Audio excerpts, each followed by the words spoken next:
Chapitre 8 L'enterrement. À Plestin-les-Grèves, quand j'étais enfant, les morts étaient conduits au bourg en charrette, le recteur les précédant à cheval.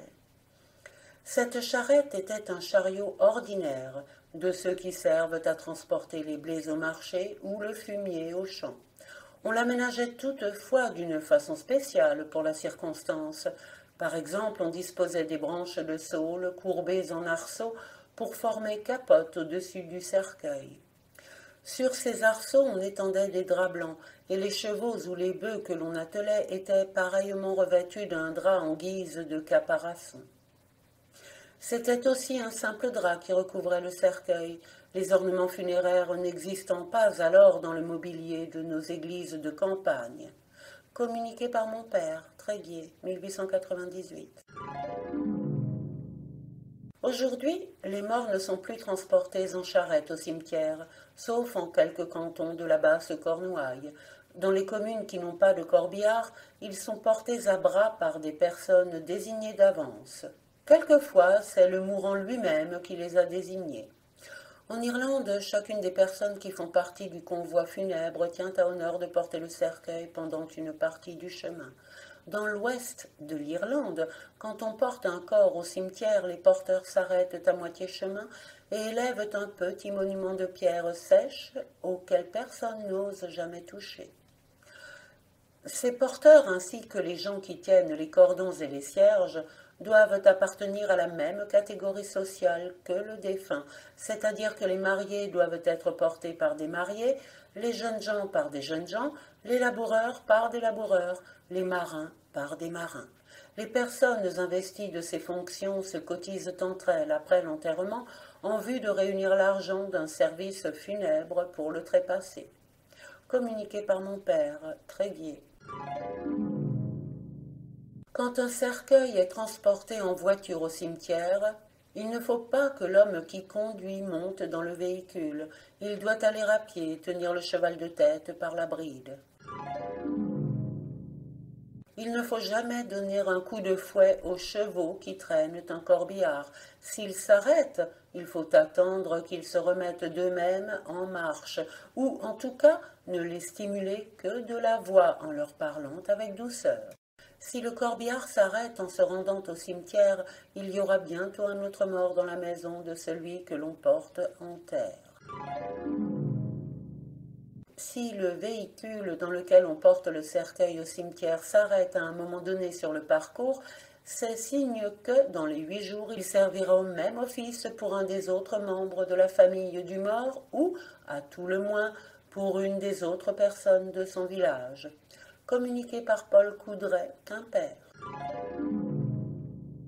D'après le bruit que font les roues de la charrette mortuaire, on peut dire si le mort est directement sauvé ou non.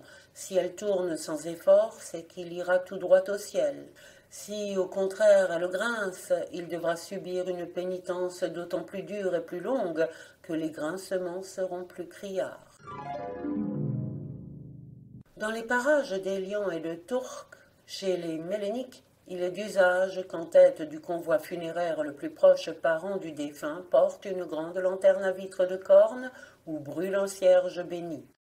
Méléniques, on appelle ainsi les populations de ces communes parce que la couleur qui domine dans les broderies de leurs vêtements est le jaune, mélène.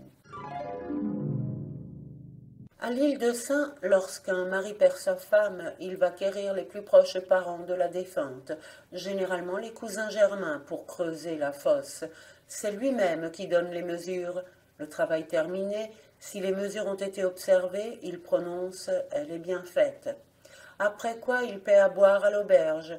Les personnes qui ont creusé la fosse sont aussi celles à qui revient le privilège de porter le corps au cimetière.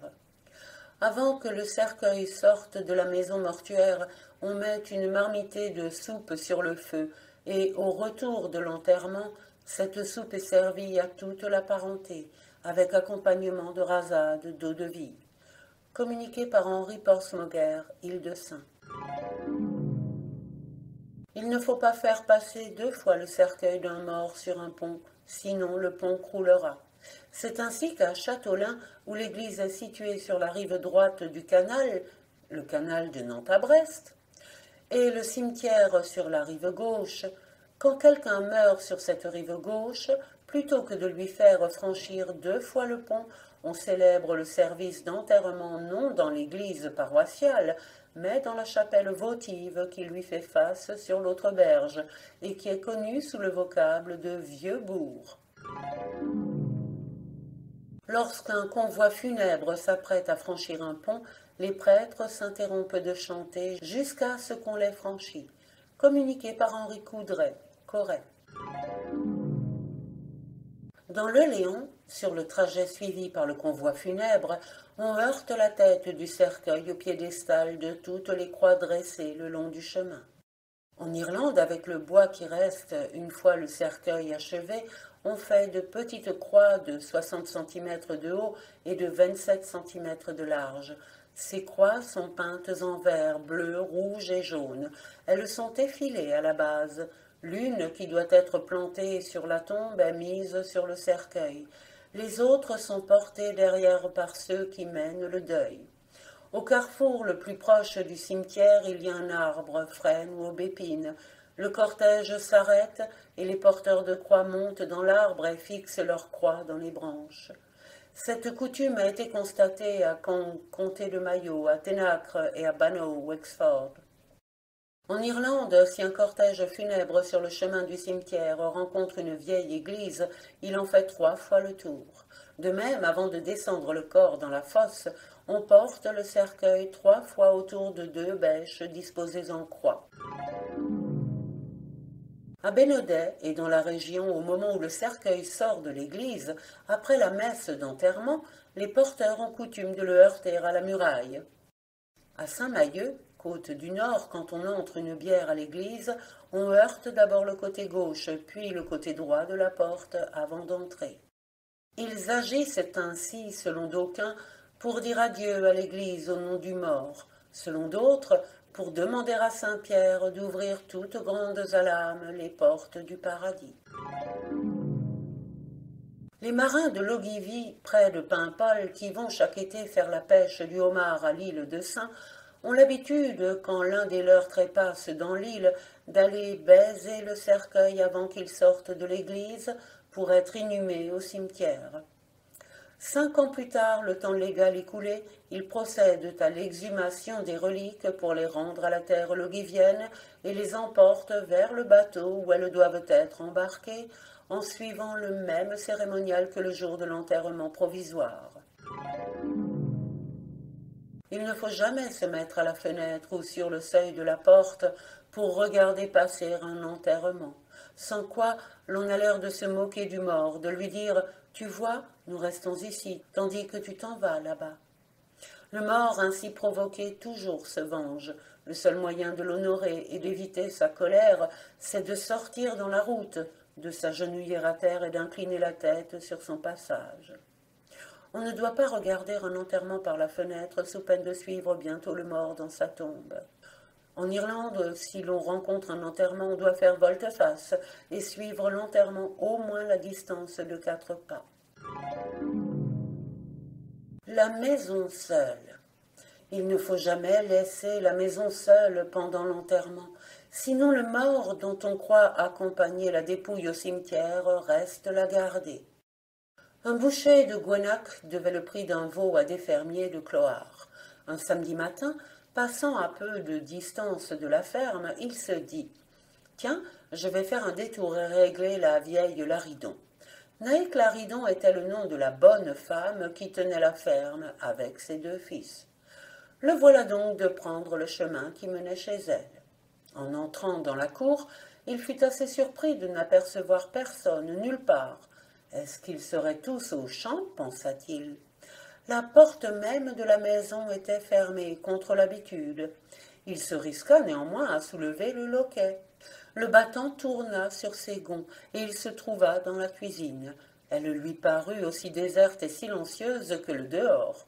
« Oh là !» cria-t-il. « On est donc tous morts ici ?»« Ma foi, c'est à peu près comme vous dites, » lui répondit une voix cassée qu'il reconnut pour être celle de la vieille Laridon. Comme il faisait très sombre dans le logis, il demanda « Où êtes-vous, Naïk ?»« Ici, dans le coin de l'âtre, boucher. » Il s'approcha et la vit en effet, qui remuait la cendre du foyer avec la petite fourche en fer dont on se sert dans les campagnes pour mettre au feu les branchettes d'ajonc. « Oh bien, reprit le boucher, je n'ai affaire qu'à vous. Je viens vous apporter le prix de votre veau. Voulez-vous compter l'argent? C'est 4 écus, si j'ai bonne mémoire. Oui, oui, vous n'avez qu'à les déposer sur la table. À votre gré, sentez à vous, Naïk, et à la prochaine, car je suis pressé. Dieu nous donne la grâce de nous revoir, boucher. » Jamais il n'avait trouvé la vieille si accommodante. Elle ne s'était pas même dérangée pour vérifier si la somme y était, elle qui, d'ordinaire, réclamait volontiers plus que son dû. Tout en se faisant ces réflexions, le boucher avait regagné la grande route. Au moment où il l'atteignait, il vit venir de la direction du bourg de Clohars un groupe de gens en deuil. Parmi eux étaient les 2 fils Laridon. Il s'arrêta pour les bonjourer au passage. « Il y avait donc un enterrement aujourd'hui » leur demanda-t-il. « Oui, » répondit l'aîné des Laridon d'une voix triste. « Quelqu'un de vos proches, peut-être. C'est donc ça que j'ai trouvé votre mère tisonnant la cendre d'un air si préoccupé. Elle n'a même pas eu le cœur de compter l'argent que je lui apportais pour le prix du veau. » Les 2 Laridon le regardaient, hébétés. « Notre mère, dites-vous? Vous avez parlé à notre mère? Certes. Qu'est-ce qu'il y a là de si extraordinaire que vous me dévisagez avec cette mine? Mais c'est elle que nous venons d'enterrer. » Ce fut au tour du boucher d'écarquiller les yeux. « Je l'ai pourtant vue comme je vous vois, » affirma-t-il. La servante des Laridon qui était avec eux leur dit alors: « Je vous avais averti, il ne fallait pas laisser la maison seule. Maintenant la morte ne la quittera qu'au coucher du soleil. » Les Laridon et leur suite attendirent cette heure-là pour rentrer chez eux. Quand ils pénétrèrent dans la cuisine, la morte en était partie. Mais l'argent du boucher était bien sur la table, et la fourche à prendre l'ajonc était couchée en travers de la cendre sur la pierre du foyer. Compté par Joseph Mahé, Quimper. En Écosse, il y a une croyance comparable à celle-là. Il faut, dit-on, aussitôt le cercueil enlevé, retourner les chaises sur lesquelles il était placé et les laisser là jusqu'au coucher du soleil ou jusqu'au retour de l'enterrement, sinon l'esprit du mort reviendrait. En Galles, il y a une 50aine d'années, les gens qui avaient assisté à l'enterrement jetaient dans la tombe, après les dernières prières, de petites branches de romarin. Archéologia Cambrensis, 1872, page 333. Les cimetières. Le cimetière de l'Henri-Voiré renferme les corps de 7727 saints. On n'y peut entrer qu'après s'être déchaussé. Un étranger qui y avait pénétré en sabot tomba à la renverse, ses entrailles autour de lui. Dans un coin du cimetière, on voit des pains métamorphosés en pierre, parce qu'un seigneur qui surveillait la cuisson de son pain avait refusé d'en donner un morceau à un pauvre. Sauvé, le cimetière des saints, annuaire des traditions populaires. Il ne faut jamais se risquer dans les cimetières la nuit sous peine de malheur. Si l'on est contraint pour quelque motif d'y passer, on le peut cependant sans dommage, à la condition que ce soit aux heures impaires, 9 heures, 11 heures, etc. L'arbre consacré des cimetières bretons est l'if. Il n'y en a généralement qu'un par cimetière. On dit qu'il pousse une racine dans la bouche de chaque mort. Dans une légende bretonne bien connue, le lys merveilleux qui pousse sur la tombe de Salahune l'insensé sort de la bouche même du cadavre. En Irlande, c'est du corps de noisé et de derdré que sortent les 2 arbres qui ont poussé sur leur tombe. En Cornouailles, on ne touche jamais aux arbustes du cimetière. Si on en arrachait les feuilles ou les branches, on serait visité la nuit par les esprits. Dans le pays de l'Agnon, on a coutume de dire plaisamment qu'à Saint-Michel-en-Grève, les morts n'emportent pas leurs ongles avec eux dans la terre. Et l'homme Michel entrès n'a qu'etto ivino gantan dut endoir, que si vous demandez pourquoi, on vous répond parce qu'ils sont inhumés dans le sable. Le cimetière est en effet situé en bordure de la grève, et malgré le parapet qui le protège, continuellement ensablé. Sur la côte sud du Finistère, l'usage veut, surtout s'il s'agit d'un marin, que l'on recouvre le cercueil dans la fosse avec du sable fin et blanc, pris à la grève prochaine. Le mort qu'on vient d'enterrer n'a pas encore commencé sa première nuit dans le cimetière, que le dernier mort enterré avant lui s'approche de sa tombe et lui dit « Lève-toi, c'est à toi de prendre la garde ».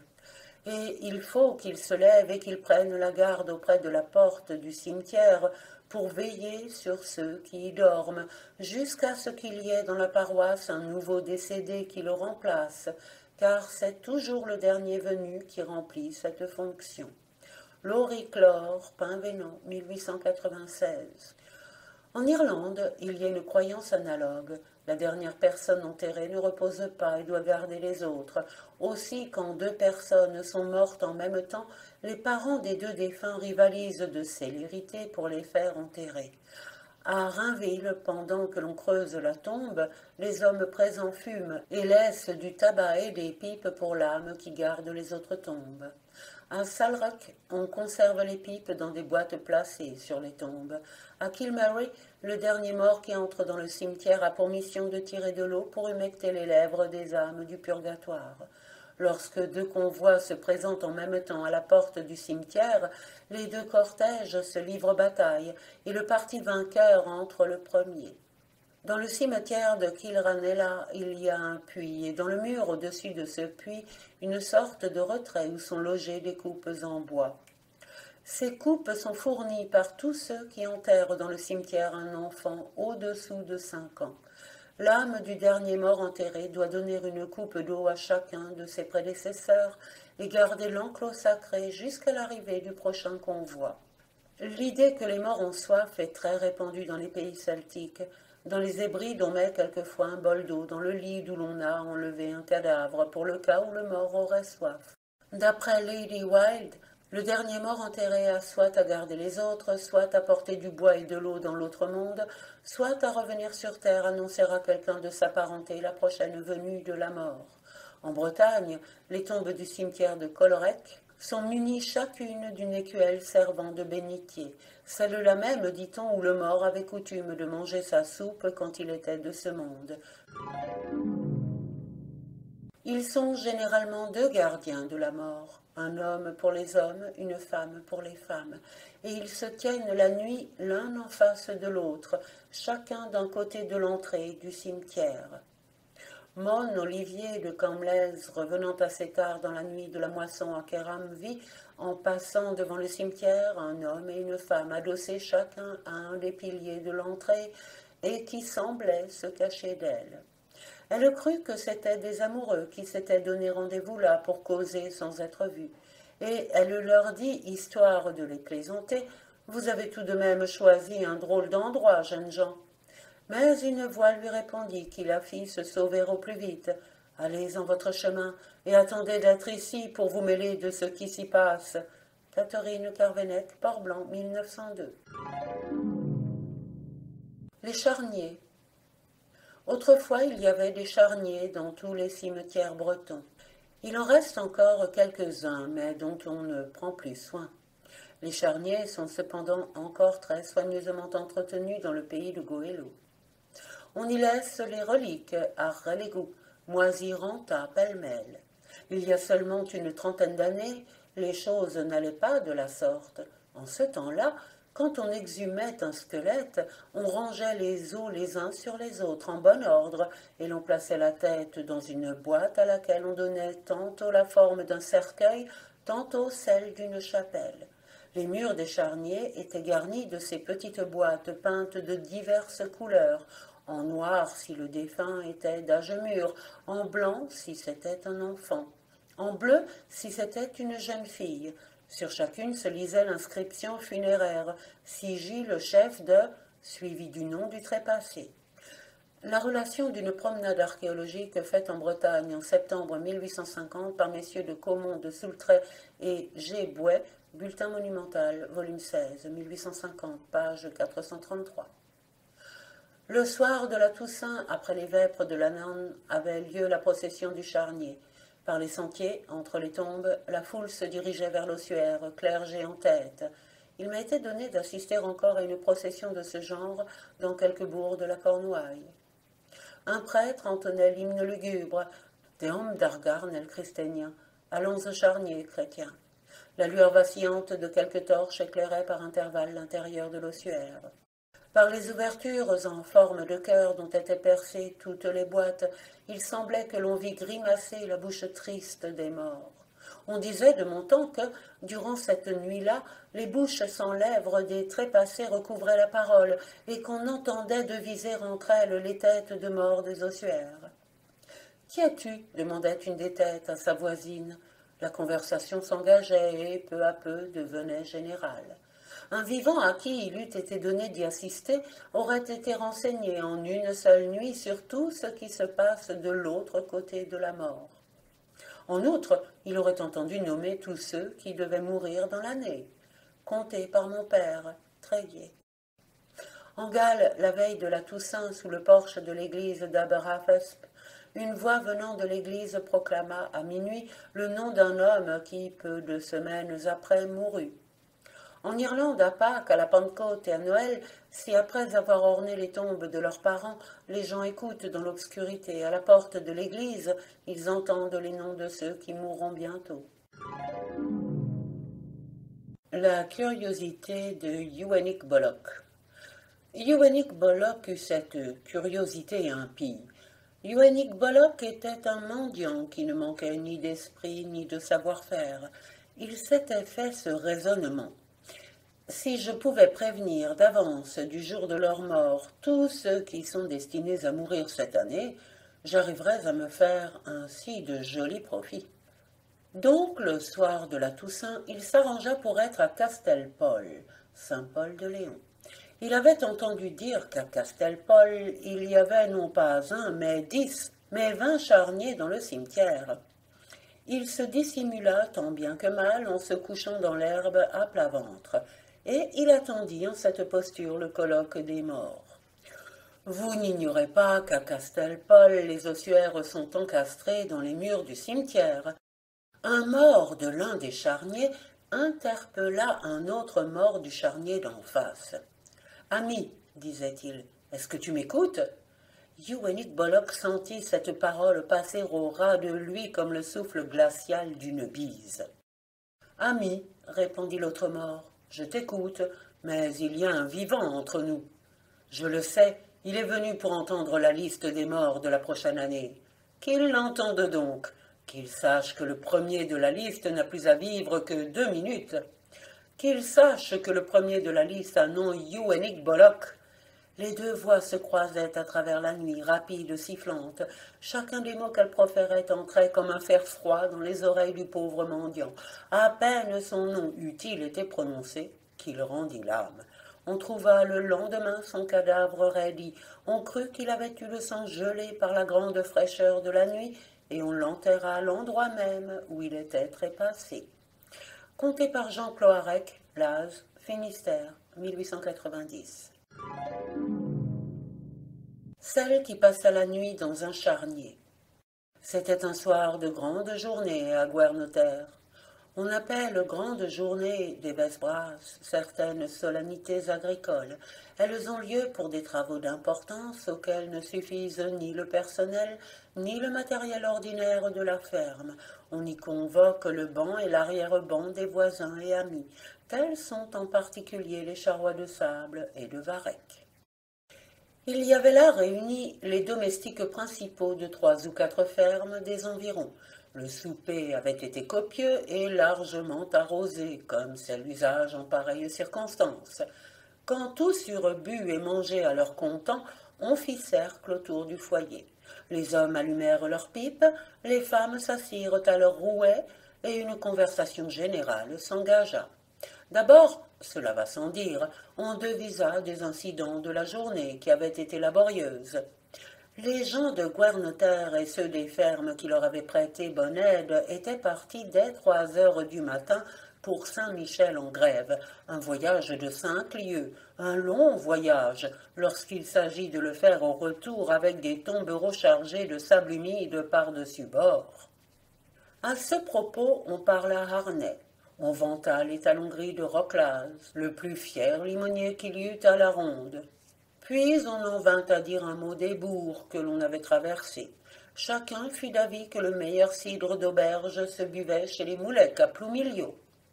Oui, appuya Modesmérien, un des gars, et si l'on m'en donnait seulement par jour une douzaine de chopines à boire, j'irais volontiers remplacer l'encou de Ploumilio pendant une semaine ou deux. Ne plaisantez pas ainsi, Modeste, dit la maîtresse de Guernotter. Vous aurez peut-être affaire à l'encou plus tôt que vous ne voudrez. Cette réflexion de Marie Loarne suffit pour incliner la conversation vers les choses de la mort. Une servante cita l'exemple de quelqu'un qui s'était moqué d'Hervoinic Pluyot et qu'on avait trouvé noyé le soir même. Tout ça, c'est des histoires de bonnes femmes, ricana un des assistants. Les morts sont morts, ajouta un autre. Un mort ne peut rien contre un vivant. N'empêche, reprit la servante, que si on vous proposait de passer la nuit dans le charnier, vous ne parleriez pas si haut. Tous les gardes se récrièrent en chœur. Quand les hommes ont de la boisson sous le nez, ils sont prêts à manger le diable et ses cornes. Oui, en parole, car à l'action, ils ne sont pas si braves. C'est ce que l'on vit bien ce soir-là à Guernotter. Yvon Loarne, le maître, n'avait bu que modérément, afin de mieux griser son monde. Il s'était fourré dans le coin de l'âtre, et de là il écoutait, plus qu'il ne parlait. En entendant les gars se récrier de la sorte aux propos tenus par la servante, il intervint. « Eh bien, prononça-t-il, feignant un grand sérieux, il ne sera pas dit que j'aurais perdu une si belle occasion de mettre au défi les gaillards de votre valeur. Je donne demain matin un écu de 6 francs à celui d'entre vous qui aura le courage de passer toute cette nuit dans le charnier. » Les gars s'entre-regardèrent, riant d'un rire forcé, faisant mine de tourner la chose en simple jeu. 2 ou 3 gagnèrent la porte, comme pour satisfaire un besoin. « Allons, insista Yvon Loarne, tâtez-vous. J'ai dit un écu de 6 livres. Un écu de 6 livres à gagner en une seule nuit. Vous n'aurez pas souvent pareille aubaine. Qui se décide ?» Personne ne se décidait. Tous cherchaient une défaite. Ce fut Modesmérien qui la trouva le premier. « J'accepterais la gageure, dit-il, si la journée n'avait été si rude et si longue. Mais ce soir, Yvon Loarne, je ne donnerai pas pour 20 écus de 6 livres mon lit de balle d'avoine dans l'écurie du Mésoumeur. » Et là-dessus, il se leva. Les autres appuyèrent sans dire et se disposèrent à imiter son exemple. Le maître de Guernotter allait sans doute leur décocher quelques traits d'ironie, lorsque, du milieu des femmes, une petite voix claire se fit entendre. « Maître, disait la petite voix, me donneriez-vous, tout comme à l'un de ceux-ci, les 6 francs si je faisais ce qu'il n'ose faire ?» Celle qui hasardait cette question était une fillette de 13 ou 14 ans, mais si chétive, si menue qu'elle n'avait pas l'air d'en avoir 10. On l'appelait Monique, tout court. Elle n'avait pas de nom de famille, parce qu'elle ne s'était jamais connue de parents. C'était une enfant de l'aventure. On l'avait recueillie à la ferme par pitié. On l'y employait comme vachère. Elle n'avait pour gage que sa nourriture et son vêtement.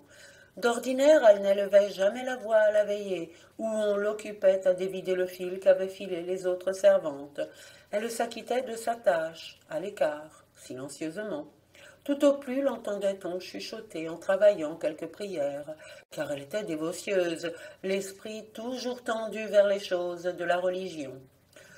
Grande fut la surprise de Marie la fermière quand elle vit la langue de Monique se délier si hors de propos.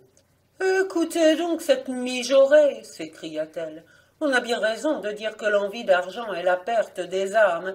Voici une malheureuse qui, pour 6 livres, consentirait à se damner si on la laissait faire. N'avez-vous pas de honte, petite va-nu-pied que vous êtes ? Croyez, maîtresse, que si je gagne cet argent, je n'en ferai pas mauvais usage, répondit humblement la petite gardeuse de vaches. Tu en feras l'usage qu'il te plaira, dit le fermier, pourvu que tu le gagnes. Je ne suis pas fâché de voir une femmelette comme toi relever un défi devant lequel ces hommes reculent. Seulement, nous t'accompagnerons jusqu'au charnier, nous fermerons sur toi la porte, et tu n'en sortiras que demain matin à l'aube, quand nous irons t'ouvrir. Ainsi fut fait, malgré les protestations indignées de Marie Loiren. Le charnier était plein d'ossements. Mais dès que Monique fut entrée, les ossements se rangèrent contre les murs, s'empilant les uns sur les autres pour lui faire une place où elle put s'étendre comme dans son lit. Monique commença par s'agenouiller, invoqua la protection des âmes défuntes, puis s'allongea sans crainte sur le sol de terre humide qui sentait la mort. À peine se fut-elle étendue qu'une torpeur délicieuse envahit tous ses membres, et des musiques douces, lointaines, se prirent à murmurer autour d'elle, comme pour la bercer. Elle ne se souvenait plus d'être dans un ossuaire, elle était ailleurs, mais elle ne savait pas où, dans un pays tout bleu, tout bleu. Elle ne distinguait rien, elle essayait d'ouvrir les yeux pour voir, mais ses paupières étaient aussi lourdes que si elles eussent été de plomb. Elle dormit ainsi sa pleine nuitée d'un sommeil surnaturel. À l'aube, elle fut étonnée de se retrouver dans le charnier. La porte était déclose, et le maître de Guernotter disait à la fillette « Voici l'écu de 6 livres, Monique. Il est à vous, vous l'avez bien gagné. » « Je vous remercie, mon maître, » répondit l'enfant, et elle se rendit à l'église avec la pièce blanche. Le recteur était à son confessionnal. Elle l'y alla trouver, lui conta ce qu'elle avait fait, et, lui remettant l'argent, le pria de dire une messe à l'intention de l'âme du purgatoire qui en avait le plus besoin. « Peut-être est-ce l'un de mes parents inconnus qui en bénéficiera, » ajouta-t-elle. « C'est pour cela que j'ai toujours rêvé, depuis que je suis en âge de raison, d'avoir à moi quelques sous. Les âmes défuntes le savaient, aussi m'ont-elles protégée cette nuit. » « Eh bien, dit le recteur en lui donnant l'absolution, vous allez être tout de suite satisfaite. La messe que je vais dire sera vôtre. » Monique y assista pieusement et prit part à la communion. La messe finie, comme elle s'apprêtait à sortir, l'âme légère, pour gagner Guernotter, elle se croisa sous le porche avec un homme à cheveux blancs. Il semblait vieux comme la terre, et cependant il avait le corps droit, la démarche aisée. Il aborda la fillette avec une profonde révérence. « Jeune demoiselle, porteriez-vous ce billet à Kersaliou ?»« Oui, bien, homme vénérable, » répondit-elle en prenant le billet qu'il lui tendait.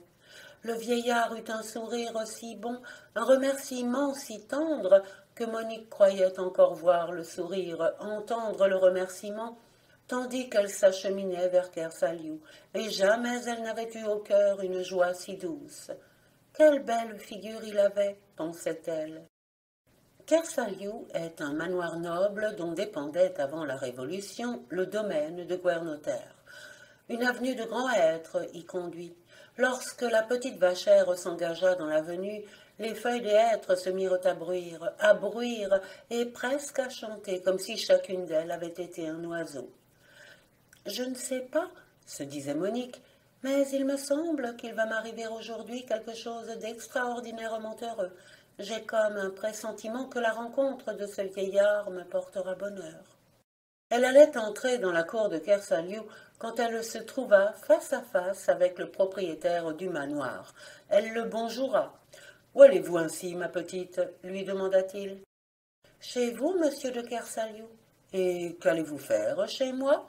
Vous apportez ce billet qui m'a été remis pour vous. » Elle raconta son aventure du porche et combien le vieillard lui avait paru beau malgré son grand âge.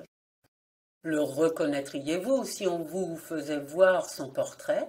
interrogea le gentilhomme qui, à la lecture du billet, était subitement devenu tout pâle. « Certes, oui, je le reconnaîtrais. Venez donc. » Il l'emmena au manoir et lui en fit parcourir toutes les chambres.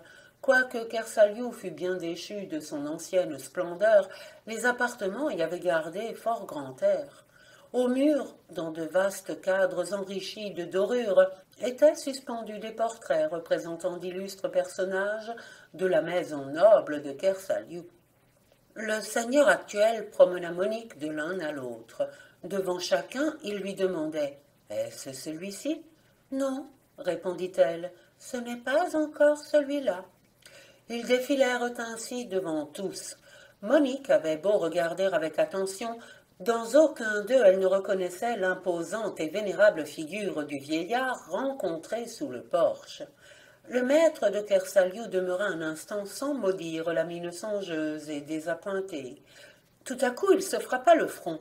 « Suivez-moi au grenier, ordonna-t-il à la fillette. Ce grenier était plein d'une foule de choses des temps d'autrefois. Il y avait là de vieilles draperies en loques, de vieilles statues mutilées, de vieux tableaux criblés de trous. Le gentilhomme se mit à fouiller parmi ces tableaux. À mesure qu'il les dégageait de tous ces fatras, il les tendait à Monique qui les essuyait avec le revers de son tablier. « Le voilà !» s'écria soudain la petite.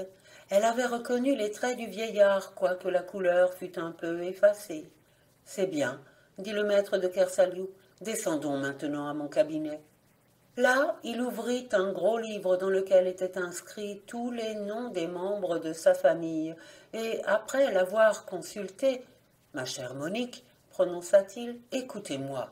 Le vieillard que vous avez rencontré sous le porche était le père Doux de mon grand-père. Tatquin, trisaïeul, mot à mot, père Doux. Voici plus de 300 ans qu'il est mort. Depuis 300 ans, il languissait, faute d'une messe dans les flammes du purgatoire. Cette messe, il fallait qu'un pauvre la payât spontanément de ses maigres deniers. C'est ce que vous avez fait, ainsi qu'en témoigne le billet que vous m'avez remis et qui est de l'écriture du défunt. Grâce à vous, mon ancêtre de la 6e génération a été sauvé. Il me charge de vous en récompenser d'une façon digne de lui et digne de vous. Désormais, vous ne servirez plus ailleurs qu'en ma maison. Je vous promets que vous y serez traité avec égard. Dites seulement si vous consentez à ce que je vous propose. » La pauvre petite gardeuse de vaches était si loin de s'attendre à une telle bonne fortune qu'elle resta comme clouée sur place, incapable de proférer une parole. Mais le maître de Kersaliou devina aisément que c'était le saisissement et la joie qui la rendaient muette. À partir de ce jour, elle vécut au manoir. Elle y trouva le bonheur, mais, comme disait Yvon Louarn de Guernotter, pour l'écu de 6 livres, elle l'avait bien gagné. Conté par Marie-Louise Bellec, couturière, Port-Blanc. J'ai recueilli plusieurs versions de cette légende, et dans des régions très diverses. Comme elles sont beaucoup moins complètes que celles que j'ai rapportées, comme d'autre part elles ne renferment aucun détail nouveau, je n'ai pas cru devoir les transcrire. Il y en a tout un cycle, mais sans différence notable. Je veux cependant en résumer une qui permettra de juger de ce que sont toutes les autres. Elle m'a été contée à Quimper par une fille quéroise. Une jeune couturière des environs de Pinmar avait une grande dévotion pour la nymphe. Un soir qu'elle rentrait de son travail à une heure tardive, elle entendit un remuement et comme des plaintes étouffées dans des broussailles qui bordaient le chemin. Elle demanda « Qui est là ?» Personne ne lui répondit. Elle en conclut qu'il y avait là une âme en peine qui avait besoin de secours. Le lendemain, elle se rendit de bon matin à l'église et recommanda une messe à l'intention de celle des âmes du purgatoire à qui il ne manquerait plus qu'une messe pour être sauvée. Il fut fait selon son désir. Elle assista elle-même à l'office. Comme elle quittait l'église, elle rencontra dans le cimetière un jeune homme tout de blanc vêtu. Ce jeune homme l'accosta et lui dit « Vous êtes couturière de votre état, n'est-ce pas ?»« Oui, monsieur. Combien gagnez-vous par jour dans les maisons que vous fréquentez ?»« 12 sous. » « Eh bien, si vous voulez en gagner 30, allez à Audierne. Vous verrez une maison blanche au coin de la place. Vous frapperez. Vous demanderez la dame de la maison et vous lui direz que vous venez de ma part. » La jeune fille obéit. La dame de la maison la reçut d'abord assez mal. « Je ne sais de qui vous voulez me parler. Je n'ai chargé personne de me chercher une couturière. » La jeune fille, cependant, tenait les yeux obstinément fixés sur une broche de jet que la dame portait au cou et dans laquelle était encadrée une miniature. « Pardon, madame, dit-elle au bout d'un instant, vous avez au cou le portrait de la personne qui m'a envoyé ici. C'est impossible, ce portrait est celui de mon fils. Voici 10 ans qu'il est mort. C'est donc votre fils que j'ai rencontré, je le jurerai par Jésus-Christ et par la Vierge. » La vieille dame se fit alors raconter l'aventure par le menu. La jeune fille ne sait rien, ni le bruit qu'elle avait ouï la veille dans les ajoncs, ni la messe qu'elle avait fait dire le matin même et au sortir de laquelle elle s'était croisée dans le cimetière avec le jeune homme vêtu de blanc. La vieille dame comprit qu'elle lui devait la délivrance de son fils. Elle la garda désormais près d'elle et, en mourant, lui laissa tout son bien. La fille au linceul. C'était aux environs de Morlaix, dans un endroit dont je ne sais plus le nom. Il y avait là une auberge tenue par un homme et sa femme. Comme domestique, il n'avait qu'une jeune servante, fille de joyeuse humeur, prompte à rire et à se moquer. Un soir, 2 jeunes hommes de la contrée vinrent s'attabler à l'auberge. Ils invitèrent à boire avec eux l'hôtelier, sa femme et la servante. On causa d'abord comme entre gens de connaissance, puis quelqu'un proposa une partie de cartes qui fut acceptée. Quand on joue, le temps passe vite. Les 2 jeunes gens furent désagréablement surpris d'entendre tout à coup sonner 11 heures. Ils avaient bien une lieue de chemin à faire pour rentrer chez eux, et mauvaise route. Sapristi, dit l'un d'eux, nous allons nous trouver dehors à une heure peu chrétienne. Qu'en penses-tu, Jacques? Oui, Fanche, répondit l'autre, il n'est pas bon de battre les sentiers à pareille heure. Pour ma part, je ne suis pas rassuré du tout. Eh bien, intervint l'aubergiste, pourquoi ne restez-vous pas couché? La servante de se récrier aussitôt. Elle ne se souciait probablement pas d'avoir encore à dresser un lit avant de gagner le sien. Je voudrais bien voir pareille chose, dit-elle, sur un ton de moquerie acerbe. Comment? Vous êtes à 2, vous êtes l'un et l'autre à la fleur de l'âge, vous avez la mine prospère, le poing robuste, et vous n'osez voyager de nuit. En vérité, vous avez eu jusqu'à ce jour la réputation d'être les plus fiers du pays à la lutte, mais je vois bien maintenant que vous n'en avez que la réputation. À la lutte, répartit Jacques, on se mesure avec des vivants, ceux-là je ne les crains pas. C'est donc des morts que vous avez peur? Vous nous la baillez belle, soyez tranquille, les morts sont bien où ils sont. Ce n'est pas eux qui viendront vous chercher chicane. Cela s'est vu plus d'une fois, dit Fanche. Oui, dans les histoires de commères. Ne parlez pas ainsi, Catique, prononça la cabaretière que l'incrédulité de sa servante scandalisait. Vous nous porteriez malheur. Moi, reprit la jeune fille, grâce à Dieu, je n'ai pas de ces peurs stupides. Je marcherai dans un cimetière avec autant d'assurance que sur un grand chemin, et à toute heure de nuit aussi bien que de jour. Les 2 jeunes hommes s'exclamèrent d'une commune voix. Cela se dit, mais quand il s'agit de le faire, tout de suite, si vous voulez, riposta Catique, dont l'amour-propre était piqué. Tenez, le cimetière n'est pas loin, puisqu'il n'y a que la route à traverser. Gageons que je fais 3 fois le tour de l'église en chantant et sans presser le pas. Malheureuse, dit la cabaretière, voulez-vous donc tenter l'encoup? Non, je veux simplement montrer à ces 2 imbéciles que moi, qui ne suis qu'une femme, j'ai plus de tempérament qu'eux. Nous tenons le pari, répondirent Jacques et Fanche, peu flattés de se voir traiter ainsi d'imbéciles. Nous tenons le pari quoi qu'il advienne. Suivez-moi donc tous. Vous resterez sur les marches de l'échalier du cimetière. De là, vous jugerez, et il n'y aura pas de tricherie possible. Pour moi, je ne sortirai point, dit la cabaretière. Ce que vous allez faire est contre la loi de Dieu. Son mari, lui, accompagna les 2 jeunes hommes.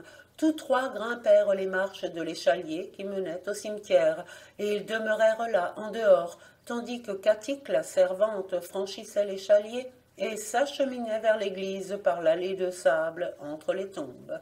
Dans la nuit claire, la lune montait. Arrivé près de l'église, Catique se mit à en faire le tour en marchant du pas des gens dans une procession. On entendait sa voix, pure et fraîche, comme une eau de source qui chantait le joli cantique. Ni au salut droit s'en mêler, nous vous saluons, reine des anges. Elle fit ainsi le tour de l'église une première fois, puis une seconde. L'aubergiste dit aux jeunes hommes, elle a désormais gagné son pari. Allons boire une chopine en attendant qu'elle revienne. Ils rentrèrent à l'auberge. Catique, cependant, commençait le 3e tour. Comme elle passait devant le porche, elle vit la porte de front large ouverte. En hors dalle, elle s'ouvre d'ordinaire à la base du clocher et fait face au chœur. Elle glissa un coup d'œil dans l'intérieur de l'église. Le catafalque était au milieu de la nef, ainsi qu'au jour d'enterrement ou de messe funèbre, et sur le catafalque, un linceul était étendu. Alentour, les cierges brûlaient dans les grands chandeliers d'argent. Katik pensa aussitôt. Jacques et Fange dépité ont imaginé de me faire peur. Ils ont allumé les cierges et jeté un drap blanc sur le catafalque. La voilà de prendre le drap, d'achever son tour et de revenir à l'auberge. Tenez, dit-elle, je vous rapporte votre drap. Je ne suis pas aussi facile à épouvanter qu'un moineau.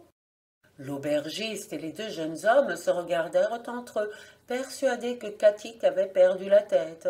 Oh, ne faites pas les étonner, reprit-elle. C'est vous qui avez jeté ce drap sur le catafalque, et c'est vous aussi qui avez allumé les cierges. On ne m'attrape pas avec de la glu. Katik, dit l'aubergiste, non seulement nous n'avons pas été à l'église, mais nous ne sommes même pas entrés au cimetière. Vous verrez que ceci tournera mal, fit de son lit la maîtresse de la maison qui était allée se coucher. Couchez-vous près de moi, Katik, et demain, si vous m'en croyez, vous vous rendrez au confessionnal. L'aubergiste emmena les deux jeunes hommes dans sa chambre. Katik partagea le lit de sa maîtresse. Elles ne dormirent ni l'une ni l'autre. Chaque fois que Katik essayait de tirer les draps à elle, des mains invisibles la découvraient. Elle commençait à regretter son équipée. Elle attendait le jour avec impatience. Dès qu'il parut, elle se leva et courut à l'église.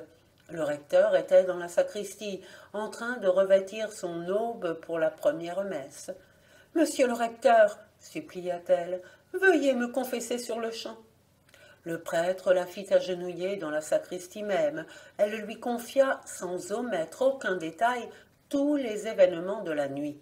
« À quelle heure, ma fille, demanda-t-il, avez-vous remarqué que le porche était ouvert? Il pouvait être minuit ou proche. Trouvez-vous donc au même lieu ce soir à minuit.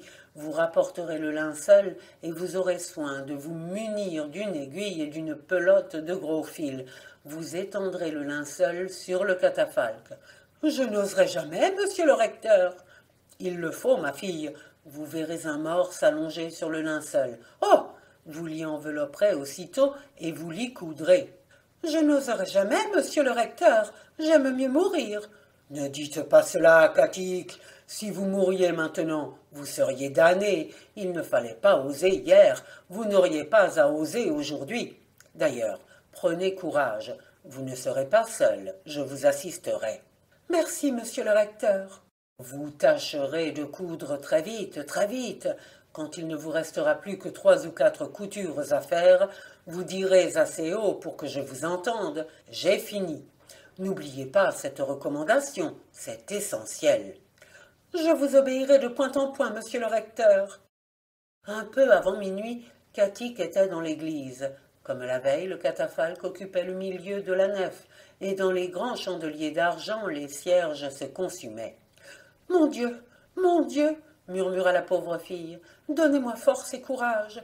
Elle déplia le drap qu'elle rapportait et le disposa proprement sur le catafalque. Alors seulement elle s'aperçut que ce drap était vieux, qu'il sentait le moisi et que des vers serpentaient en guise de fil dans la trame. Il ne fut pas plus tôt déployé que Katik vit venir un cadavre à demi pourri. Elle le vit se hisser jusqu'à la plate-forme du catafalque et se coucher dans le linceul. Katik de relever les coins de la toile et de coudre, de coudre. Le recteur était là enfermé dans son confessionnal qui attendait. Il demandait de temps en temps « Approchez-vous de la fin, Katik ?»« Pas encore, » répondait-elle. Tout à coup, elle s'écria « J'ai fini !»« Dieu vous fasse paix !» prononça le prêtre. Et il s'esquiva de l'église. Sur le seuil, il se retourna et dit « Maintenant c'est à vous et aux morts de vous expliquer seul à seul. » Il est dans l'ordre que le jour se lève, même sur les pires choses. Lorsque le lendemain matin le bedeau vint sonner l'Angélus, il trouva le catafalque au milieu de la nef, quoiqu'il fût certain de l'avoir rangé la veille dans un des bas-côtés. Alentour gisaient épars les membres en lambeaux d'un pauvre jeune corps. Les dalles étaient maculées de sang. Il en avait jailli des éclaboussures jusque sur les chapiteaux des piliers. Le bedeau courut au presbytère. Il conta au recteur ce qu'il venait de voir. « Dieu soit loué, dit le prêtre. Allez annoncer à ses patrons que Katik est morte. mais en même temps, affirmez-leur de ma part qu'elle est sauvée. Conté par Marie-Louise Bellec, Port-Blanc. Les revenants sanguinaires sont rares en Bretagne. On les trouve au contraire fréquemment dans les légendes irlandaises. Une femme tue son mari et essaie de tuer son fils. Contes irlandais. Une autre revient dévorer son mari. Curtin. La nuit, les revenants rôdent autour des maisons. Une personne qui avait entrebâillé sa porte pour regarder dehors a la main saisie par un fantôme. Un chien lâché au dehors rentre longtemps après, couvert de sang, et avec une marque mystérieuse au cou. Dini. Un homme doit se battre pendant 3 nuits de suite avec 3 sœurs fantômes, et ne réussit à les maîtriser qu'en se servant des chaînes d'une charrue. Curtin. Les revenants errent sur les routes désertes et battent et tuent tous ceux qu'ils rencontrent. Curtin. Une jeune fille qui avait eu l'imprudence d'entrer dans un cimetière à la nuit est appelée par un mort qui l'oblige à le retirer de sa tombe et à le prendre sur son dos. Elle doit le porter dans une maison où il n'y a ni eau propre ni eau bénite. Il y égorge les 3 jeunes fils de la maison, et de leur sang mêlé à de la farine d'avoine compose une bouillie qu'il mange en forçant la jeune fille à en prendre sa part. Mais celle-ci a la précaution de ne rien manger et de mettre sa part dans un mouchoir. Elle reporte le mort à sa tombe au moment où le coq chante. Si elle l'avait reposé dans la fosse avant le chant du coq, elle serait restée à jamais enterrée avec lui. De retour à la maison où le mort s'était fait porter, elle met la bouillie sanglante dans la bouche des jeunes garçons et ceux-ci ressuscitent. Curtin. On trouve dans le Morbihan des revenants qui aiment à lutter avec les passants, mais sans leur faire grand mal. Le Rouzic. Voir aussi Luzel, Fanticloho, légende chrétienne. Aussi dans Fouquet, légende, contes et chansons populaires du Morbihan, un conte intitulé Alice de Kinipili. Émile Souvestre a donné dans sa première édition des Derniers Bretons une légende analogue, le drap mortuaire, qui a disparu dans les éditions suivantes. Non seulement il ne faut pas dérober le linceul des morts, mais il faut encore que le linceul soit entier. Si l'on enlève un morceau du linceul, le mort revient le demander. Communication de M. Lotte, Guéméné-sur-Scorff. Voir le Rouzic, Carnac. Luzel, le linceul des morts. En Écosse, au contraire, on coupe une partie du linceul que l'on conserve à côté d'une mèche de cheveux du défunt. La coiffe de la morte. Je ne saurais vous dire au juste combien il y a de temps de ceci. Toujours est-il que Louis, fils de mon oncle Jean, s'était engagé à fournir quelques milles de paille à un hôtelier de Pontrieux. Cette paille, il l'avait lui-même achetée au manoir du Guern, en Cervelle. Il s'entendit avec les jeunes gens du manoir pour faire le charroi qui se composa de 4 charrettes. La route est longue de Cervelle à Pontrieux, mais les auberges sont nombreuses. Partant, les étapes sont courtes. Nos convoyeurs de paille ne manquèrent pas de chopiner gaiement. Tous jeunes, ils avaient bonne tête et le gosier large. À Pontrieux, livraison faite, on acheva la noce. Et si au retour les charrettes étaient vides, les conducteurs en revanche étaient quelque peu pleins. Tant que dura le jour, ils dirent des folies et chantèrent des chansons. La nuit venant, ils se turent, cheminant silencieusement à côté de leurs bêtes. Mais vous savez qu'il n'est pire ivresse que celle qui couve en dedans. Comme nos gens traversaient le bourg de Pomérite, passé la 11e heure, mon cousin Louis s'écria « Damné serais-je ! Les filles de Pomérite avaient jadis la réputation d'être de fines danseuses de nuit. Est-ce qu'elles se coucheraient maintenant avec les poules ?»« Gars, tu en as menti !» répartit le fils aîné du Guern. « Car en voici 1, 2, 3, 4, 5, 6, 7, 8 qui dansent, ma foi, fort gentiment au clair de lune. » Il montrait du doigt dans l'enclos du cimetière qui surplombait la route des formes noires qui semblaient en effet onduler doucement comme des bretonnes en danse. « Hé !» lui dit un de ses frères, « ce que tu prends pour des danseuses, ce sont les croix des tombes. Tu ne les vois bouger que parce que tu titubes. À moins que ce ne soient des touffes de cyprès qui se balancent sur des sépultures de nobles, dit un autre. « C'est ce que nous allons savoir !» hurla le fils aîné du Guern, en se précipitant sur les marches de l'échalier qui l'enjamba d'un bond. Quand il reparut un instant après, il froissait une coiffe blanche dans la main. « Qu'est-ce qui avait raison ?» clama-t-il. Seulement voilà, l'occasion est perdue, les jolis oiseaux de nuit se sont envolés. Ce disant, il fourrait la coiffe dans sa poche. Tout le long de la route, ensuite, on l'entendit qui se répétait à lui-même. Petite coiffe de toile fine, qu'il était donc gracieux, le visage que tu encadrais.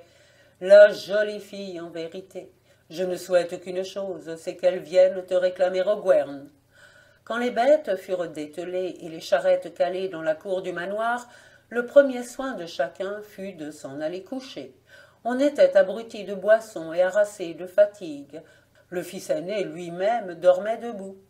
Cependant, il ne gagna son lit qu'après avoir religieusement plié la coiffe dans un coin de son armoire. Au réveil, ce fut encore à elle qu'il pensa tout d'abord. En faisant tourner la clé dans l'armoire, il disait, reprenant son refrain de la veille. « Petite coiffe de toile fine, qu'il était donc gracieux le visage que tu encadrais. » Mais le battant ne fut pas plutôt ouvert qu'il poussa un cri de stupeur, d'angoisse, d'épouvante, à vous faire dresser les cheveux sur la tête. Tous ceux qui étaient dans le logis accoururent. À la place de la blanche coiffe en toile fine, il y avait une tête de mort, et sur la tête il restait des cheveux, de longs et souples cheveux qui prouvaient que c'était la tête d'une fille. Le fils aîné était si pâle qu'il en paraissait vert. Tout à coup, il dit avec colère, tout en faisant mine de rire. « Ça, c'est un vilain tour que quelqu'un a voulu me jouer. Au diable, cette hure !» Déjà, il avançait la main pour saisir la tête et la lancer au dehors. Mais à ce moment, les mâchoires s'entr'ouvrirent hideusement, et l'on entendit une voix qui ricanait. « J'ai fait selon ton désir, jeune homme. Je suis venu au Gwern te réclamer ma coiffe. Ce n'est pas ma faute si tu as changé d'avis depuis hier. » Je vous promets que le fils aîné du Gwern ne riait plus, et que la colère lui avait passé comme s'abat un coup de vent quand la pluie crève. Sa mère, qui se tenait derrière lui, le prit par la manche de sa veste. « Joson, murmura-t-elle, tu t'es comporté comme un fripon. Tu vas, s'il te plaît, te rendre incontinente au presbytère. Il n'y a que le vieux recteur qui puisse arranger tout ceci. » Le jeune homme ne se le fit pas dire deux fois. Il n'était que trop pressé de sortir de ce mauvais pas. Une demi-heure après, il amenait le recteur. Le digne prêtre esquissa quelques signes de croix, marmonna quelques paroles latines, puis prenant la tête de mort, il la mit entre les mains du jeune homme. « Tu vas, commanda-t-il, la rapporter au charnier de Pommerit, d'où elle est venue.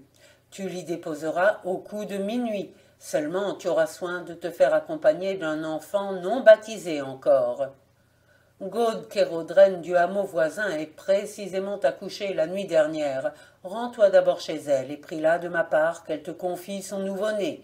Dieu te donne la grâce de réparer ta faute. » Le soir du même jour, Joson du Gwern repartait pour Pommerit, une tête de mort dans une main, un nouveau-né sur l'autre bras.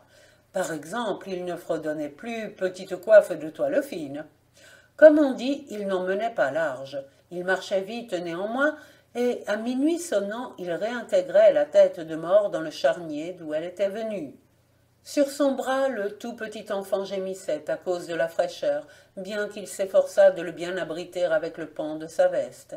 « Ah !» crièrent en chœur tous les ossements du charnier. « Tu as eu une fière idée de te faire accompagner de cet enfant, sinon que nous n'avons pas le droit de le priver du baptême, tes os et les siens, Joson du Gwern, seraient déjà dispersés parmi les nôtres. » Le lendemain, le jeune homme assista en qualité de parrain le nouveau-né de Gaude Kérodren sur les fonts baptismaux de Cervelle. Mais rentré chez lui, il ne fit que dépérir. La mort l'avait regardé de trop près. Il ne passa pas l'année. Conté par Pierre-Simon Pinvénan, 1889. Dans un conte irlandais, un homme revenant d'un enterrement trouve un crâne. Il le ramasse et le reporte dans le cimetière. Sur la route, il rencontre un mort qui lui apprend que c'est sa tête qu'il a trouvée et que s'il l'avait gardée, il lui serait arrivé malheur. Dans une légende bretonne, un homme qui avait enlevé dans le cimetière une tête de mort et qui l'avait emportée chez lui est bientôt obligé de la reporter à l'endroit où il l'avait prise. La tête ne cessait de crier et ne lui laissait aucun repos. Au milieu des tombes, il est assailli par des esprits invisibles qui le battent rudement. Sur les pouvoirs mystérieux des enfants non baptisés qui ont passé en terre bénite, voir chapitre 1, page 3. Dans une histoire de lavandière de nuit racontée par Sauvé, la femme à qui une des lavandières demande de l'aider lui répond qu'elle a les bras engourdis et qu'elle vient d'un baptême. Alors la lavandière lui dit que si elle n'avait pas porté à l'église un innocent, ce qui lui enlevait tout pouvoir sur elle, elle l'aurait si bien tordu, détordu, retordu, que jamais débrouilleur des chevaux n'aurait été capable de débrouiller ce que j'aurais fait de toi. Dans ses traits essentiels, l'histoire est vraie. C'est une histoire d'ivrogne. Un garçon pris de boisson rapporta chez lui une tête de mort qu'il avait enlevée d'un charnier. Dégrisé, il fut saisi de terreur et demanda conseil au recteur, qui lui indiqua, pour se tirer d'affaire, le moyen que rapporte la légende.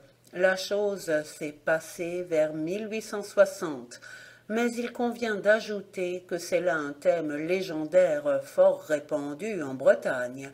J'ai recueilli des récits analogues à Élian, d'autres à Plougastel.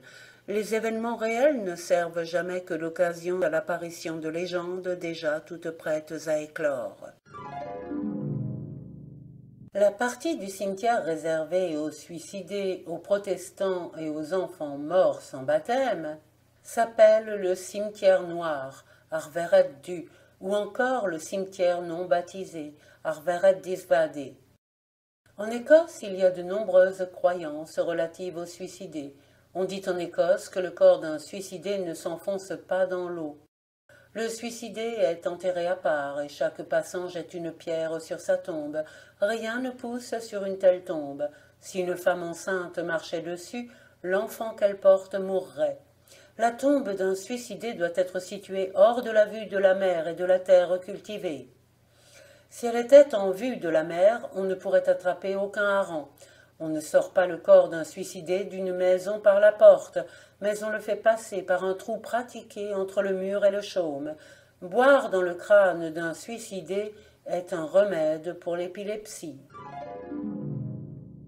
Le linceul de Marie-Jeanne. Marie-Jeanne et Larry vivaient seuls depuis de longues années dans une petite maison au bord de la Grève. Elle passait le temps à filer sur le pas de sa porte. Elle n'avait pas de plus chère jouissance que de voir du beau linge filé par elle et tissé par le tisserand du bourg s'empiler sur les planches de son armoire. Un soir, elle tomba malade, se coucha et ne se releva plus. Comme voisins, elle n'avait que les Rojoux, dont la ferme était située à un quart de lieue de là dans les terres. La pauvre vieille dut mourir seule comme elle avait vécu. Le lendemain, le fermier Gonéry-Rojoux, étant allé prendre du goémon à la Grève, s'étonna de voir fermer la porte de Marie-Jeanne. Elle sera peut-être partie en pèlerinage, pensa-t-il. Il dit la chose à sa femme en rentrant. 2 jours se passèrent. Le 3e jour, la femme Rojoux dit à son homme « Je vais faire un tour du côté de chez Marie-Jeanne pour voir si elle est revenue. » Quand elle arriva à la maison de la vieille, elle trouva la porte encore fermée. L'idée lui vint de regarder par la fenêtre. Elle vit alors une chose bien triste. La moitié du corps de Marie-Jeanne et Larry pendait hors du lit, et sa tête reposait sur le banc Tossel. La femme Rojoux courut d'une haleine à la ferme. « Prends un levier, dit-elle tout essoufflée à son homme, et suis-moi. » Le levier servit à jeter la porte dans la maison. L'odeur de la morte infectait. Sa chair tombait déjà en pourriture. Rojoux et sa femme la tirèrent cependant du lit et l'étendirent sur la table. « Nous allons toujours l'ensevelir, dit l'homme. Vois donc si tu ne trouveras pas dans l'armoire quelques pièces de toile propre, car les draps du lit sont sales et presque en lambeaux. » La femme Rojoux n'eut pas plutôt ouvert l'armoire qu'elle demeura émerveillée comme en extase.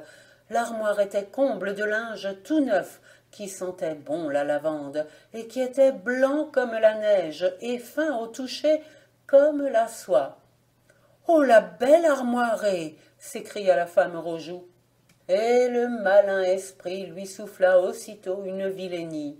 Vous n'êtes pas sans savoir combien les ménagères aiment le beau linge, et comme elles s'enorgueillissent à chaque lessive de l'entendre claquer au vent sur l'herbe des prés, puis de le voir se disposer en haute pile sur les étagères dans les armoires de chêne.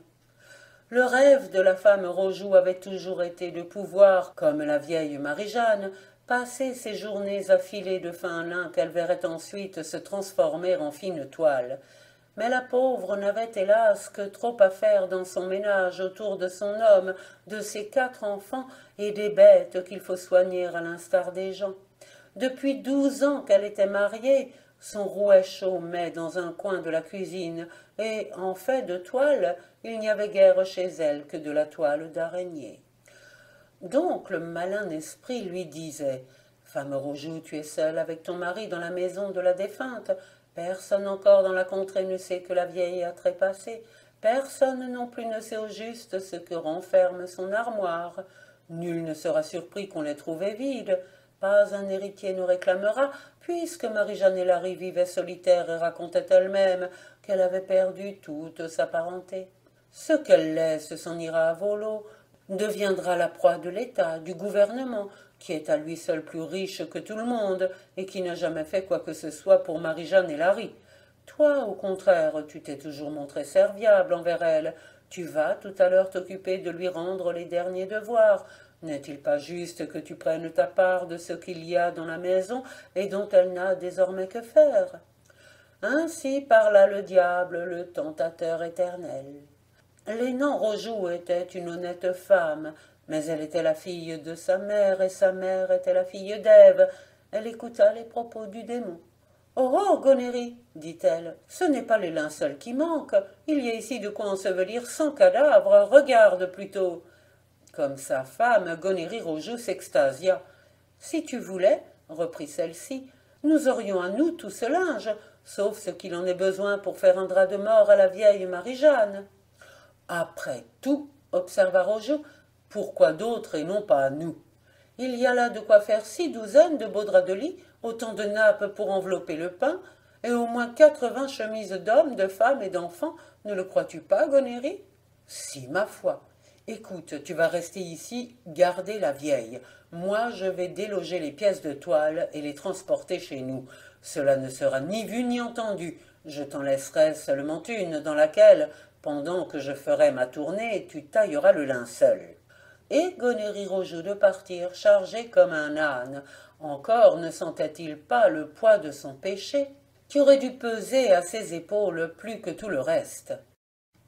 Au bout d'une demi-heure, il était de retour. Le cadavre de Marie-Jeanne et Larry attendait toujours son linceul. Lénan Rojoux, à genoux sur une pièce de toile déployée à terre, tenait une paire de ciseaux dans sa main droite, mais ne se décidait pas à en faire usage. « Dame, s'écria Gonéry dès le seuil, il ne semble pas que tu aies beaucoup avancé la besogne. Aussi bien, répondit Lénan, ce serait grand dommage d'entamer une toile si blanche pour un pauvre corps qui tombe en pourriture. Ne penses-tu pas que la vieille Marie-Jeanne aimerait autant dormir une fois morte dans les draps où elle couchait de son vivant? Tu as peut-être raison, dit Rojoux, qui, comme beaucoup de maris, occupés aux durs travaux des champs, laissait à sa femme le soin de penser pour elle et pour lui.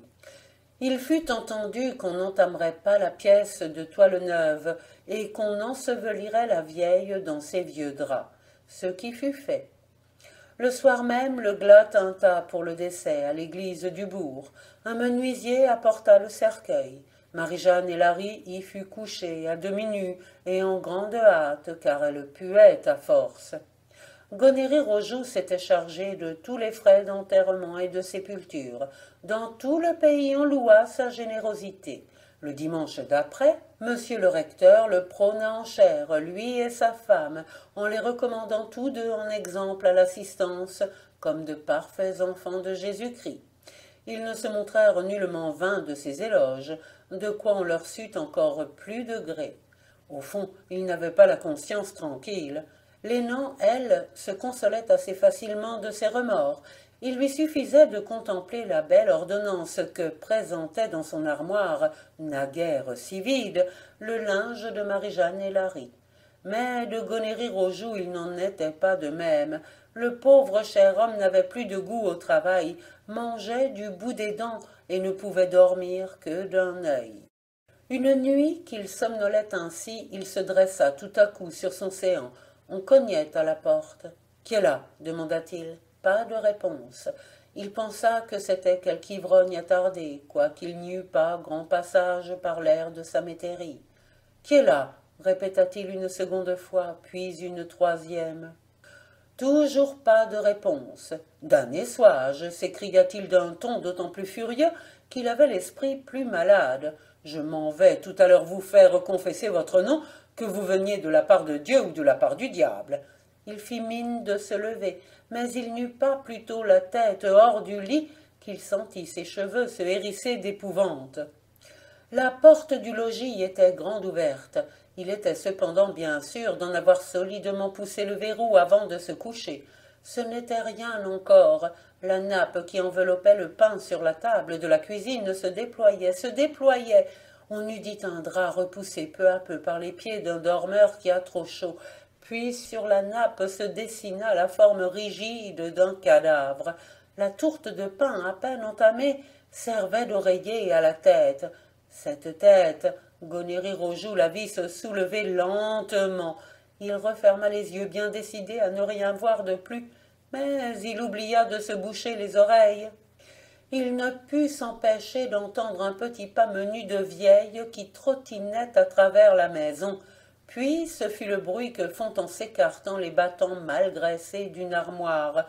Puis ce fut une voix cassée, chevrotante, qui ricanait, en imitant par moquerie l'exclamation jaillie naguère des lèvres de Lénan devant le linge de Marie-Jeanne et Larry. « Oh, la belle armoirée! La belle armoirée !» Gonéry-Rojoux entr'ouvrit les paupières.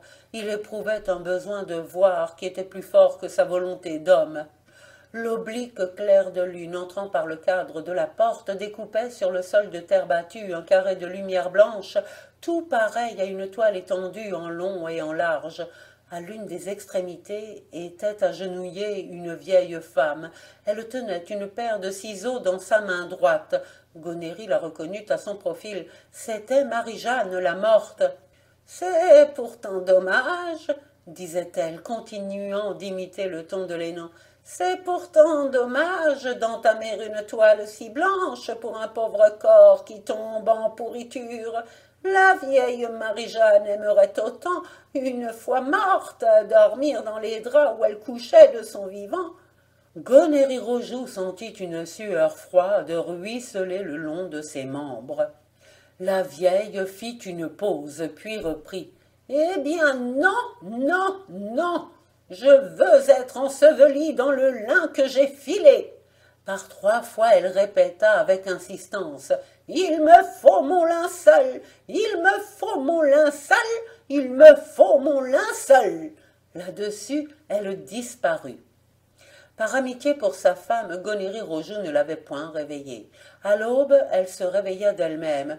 Gonéry lui dit alors. « Femme, sais-tu quel est le premier travail que tu vas faire à ton lever ?»« Oui, mon homme, je vais piler de l'ajonc vert pour les bêtes, puis je débarbouillerai les enfants. »« Non, dit Gonéry, tu te mettras sur ton 31. »« Warda begement, dit l'expression bretonne, c'est-à-dire sur ton combien, au sens exclamatif. Tu tâcheras d'être à l'église au moment où monsieur le recteur reçoit ta confesse, et tu lui avoueras en confession notre faute. »« Y penses-tu, Gonéry? Et de quoi donc te mêles-tu, s'il te plaît ?»« Ce n'est pas tout, poursuivit l'homme. Je marcherai sur tes pas, en portant sur mes épaules le linge volé qui est là, dans l'armoire. N'oublie pas de demander au recteur quel usage nous en devrons faire. »« Quel usage? Quel usage ?» répartit la femme en colère. « Si quelqu'un doit le savoir, c'est moi et non le recteur. Ne t'inquiète donc pas de ce linge. »« J'ai mes raisons pour m'en inquiéter, » dit Gonéry. « Il y va de ta paix et de la mienne en ce monde et dans l'autre. » Il raconta à sa femme sa vision de la nuit. Lénan dès lors ne fit plus d'objection. Elle disposa elle-même le fait de linge sur les épaules de son mari et le précéda au bourg. Arrivée à l'église, elle se blottit dans le confessionnal du recteur, pendant que Gonéry l'attendait avec sa charge près des fonds baptismaux. Le recteur dit à Lénan, quand elle lui eut tout avoué, « Revenez cette nuit, ma fille, accompagnée de votre homme. Quant au linge, vous le déposerez à la sacristie, où je l'exorciserai. J'espère en avoir fait sortir avant ce soir, l'âme funeste qui est en lui et qui n'est autre que votre péché à tous deux. Lénan et Gonéry s'en retournèrent à la ferme, mais le soir de ce jour les retrouva en prière dans l'église avec le recteur. Quand sonna l'heure de minuit, celui-ci fit signe à Lénan. « Voici l'heure, dit-il, prenez dans la sacristie les pièces de toile. Ne vous étonnez point de les sentir aussi légères que plumes, et allez les étendre une à une sur la tombe encore fraîche de Marie-Jeanne.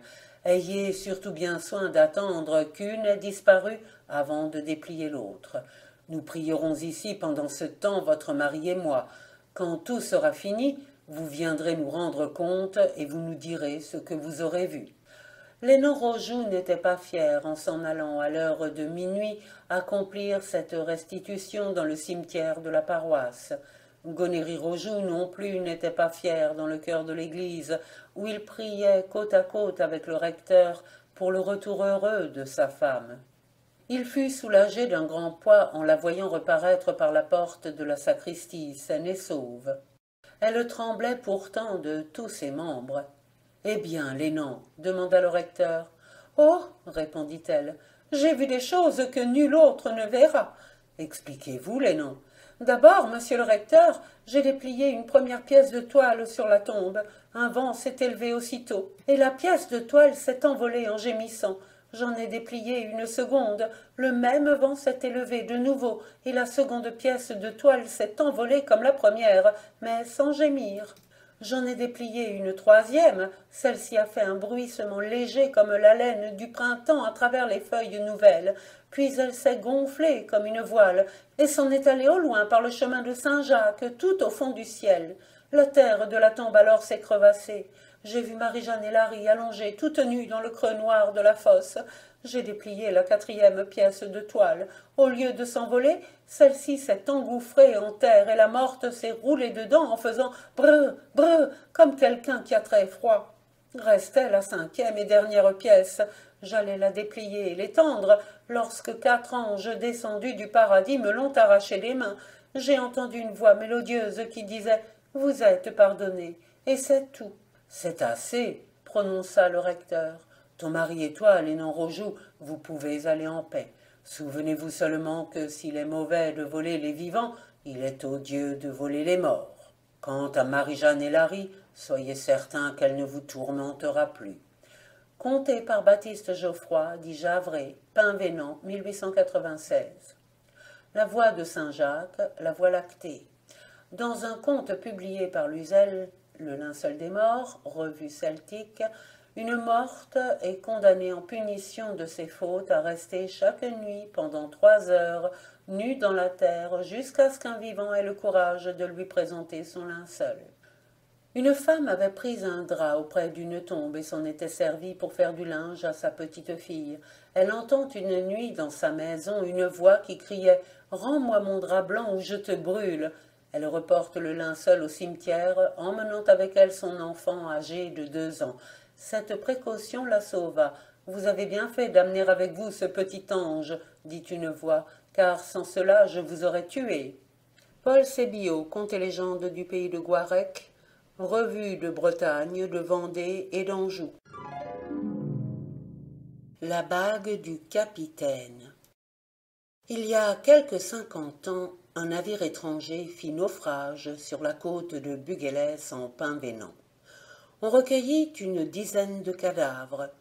Comme on ignorait s'ils étaient chrétiens, on les enterra dans le sable, à l'endroit où on les avait trouvés. Parmi eux était le corps d'un grand et beau jeune homme, plus richement vêtu que ses compagnons, et que, pour cette raison, on jugea être le capitaine. À l'annulaire de la main gauche, il portait une grosse bague en or, sur laquelle étaient gravées des lettres d'une écriture inconnue. Buguélès est habité par une population d'honnêtes gens. On enterra, ou plutôt on ensabla le beau jeune homme sans le dépouiller de sa bague. Des années se passèrent, le souvenir du naufrage s'était peu à peu effacé.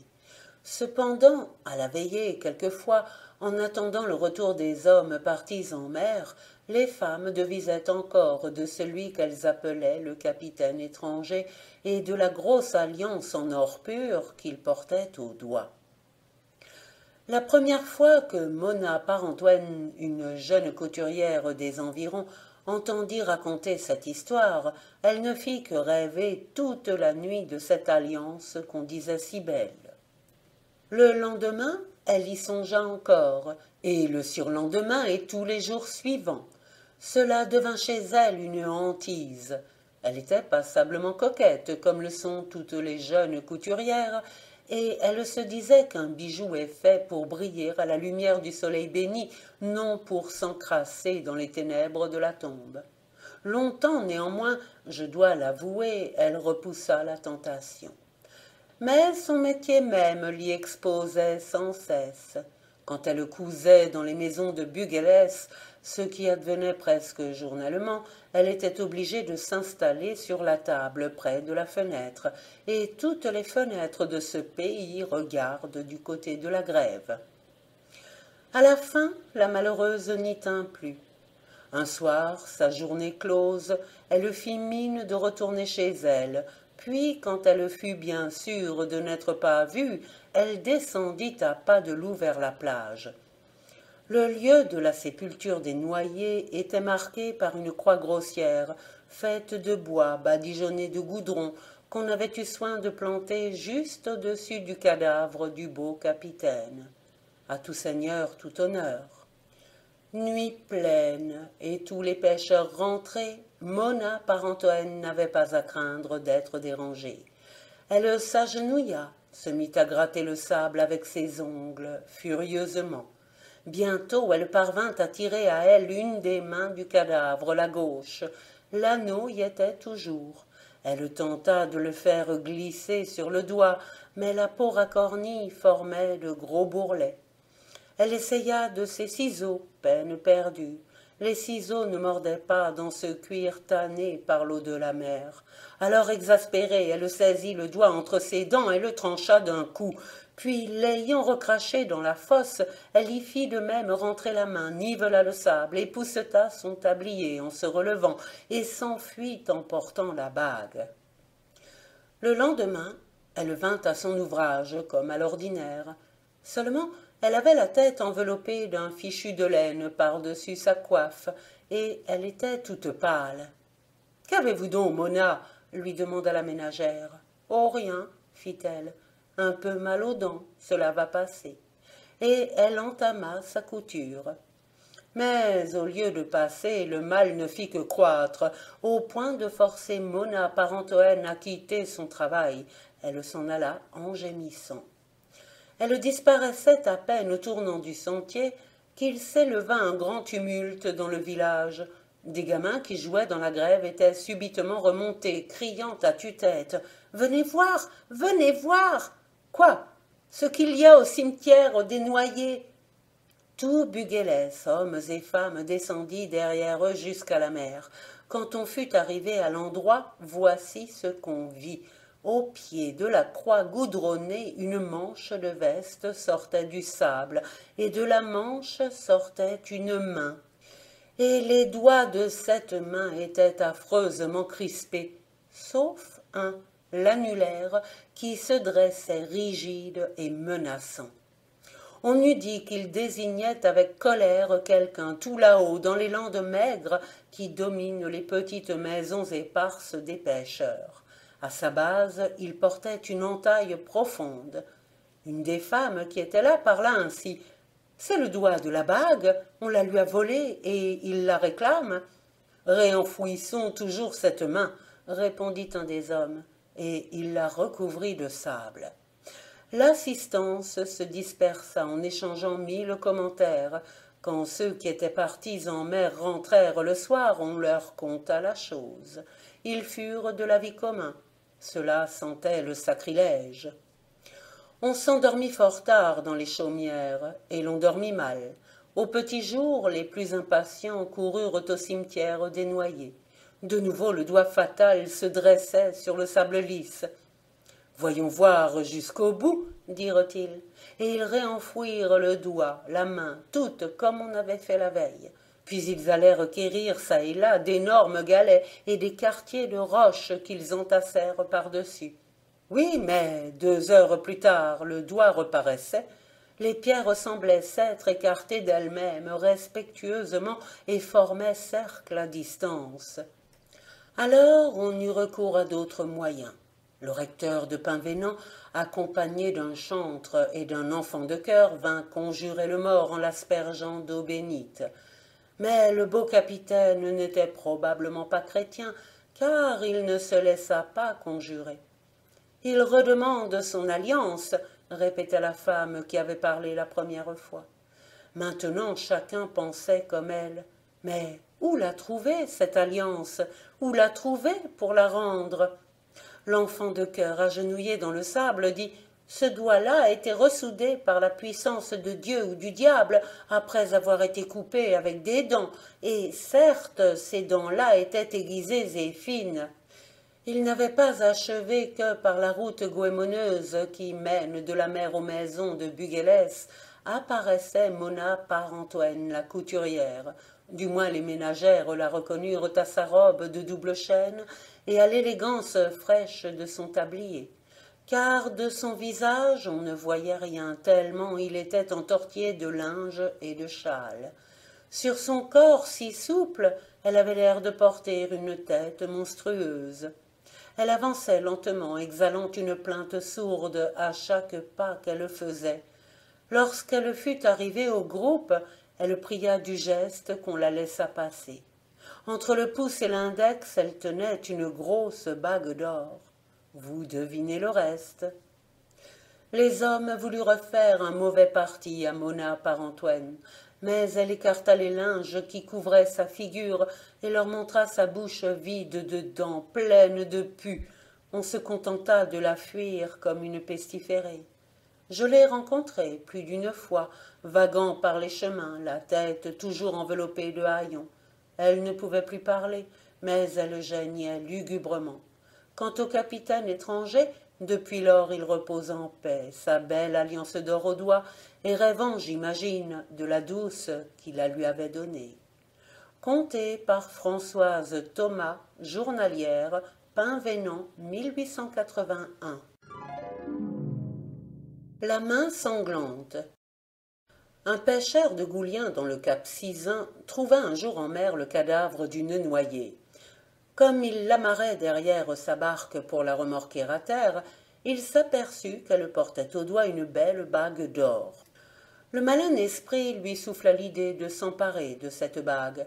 Il était seul à bord de son bateau et par conséquent assuré de n'être vu de personne. Il saisit donc le bras de la morte, mais la chair du doigt avait gonflé, impossible d'en faire glisser l'anneau. Alors le pêcheur tira de sa poche son couteau de marin à lame forte et tranchante, et, pour avoir le bijou, trancha le doigt de la noyée. Aussitôt, chose étrange, la blessure se mit à saigner comme si le cadavre était encore vivant. Et le sang coulait en telle abondance que tout le sillage de la barque au loin en était rouge. Arrivé à terre, le pêcheur s'empressa d'enfouir le cadavre dans le sable de la grève, sans prévenir ni mère ni clergé. Puis il gagna son logis avec la bague.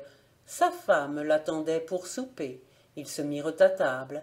Tout à coup, la femme, ayant tourné par hasard les yeux vers la fenêtre, s'écria « Jésus, mon Dieu! Regarde donc, Jean-Clète! Qu'est-ce que cela signifie ?»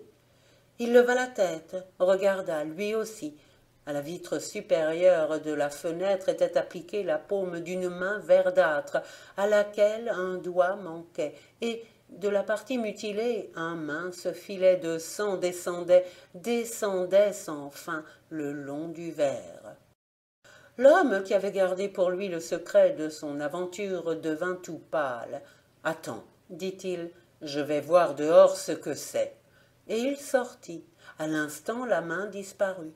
« Reviens !» lui cria sa femme. « On ne la voit plus. » Il rentra, mais il n'eut pas plutôt repris sa place à table que de nouveau la main fut visible. La femme dit « Sûrement il y a quelque malheur sur nous. »« Bah !» répondit le pêcheur. « Nous avons peut-être la berlue l'un et l'autre. Ne pensons plus à cela et allons nous coucher.